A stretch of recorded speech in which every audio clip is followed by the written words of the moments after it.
PainBloc24 is serious medicine for your arthritis pain. It contains the maximum dose of capsaicin allowed without a prescription. Capsaicin is derived from chili peppers, so be careful when applying it and avoid contact with eyes or other sensitive areas. Pain relief builds with daily use and gets stronger every day. PainBloc24 is so effective, if you apply it every day as directed for a week, its maximum pain blocking power will take hold and provide 24-hour relief that lasts all month long.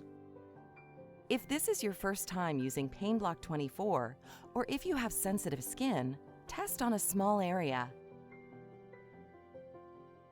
You may feel a warming or burning sensation after applying. This is normal and indicates that PainBloc24 is starting to work. To apply, hold the pain pen at a 90-degree angle and press the tip repeatedly onto the affected area until liquid flows.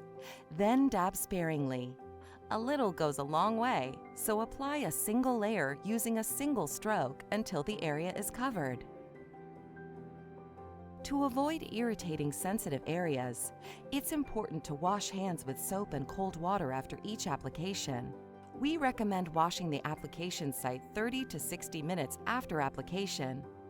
This will not affect how PainBloc24 works and will reduce the risk of transferring medicine to sensitive areas. If you experience discomfort, place ice or something cool on the application site. Do not apply immediately before or after activities like exercising, swimming, bathing, or showering in warm or hot water, or exposure to heat or sunlight, as this may increase the possibility of experiencing burning, stinging, or itching from capsaicin. Remember, for best results, apply a single layer, wash hands with soap and cold water after each use, wash the application site with soap and cold water 30 to 60 minutes after applying, and avoid exposure to heat immediately before or after applying. Thank you for trying PainBloc24 Pain Pen. Use for a week, get relief all month.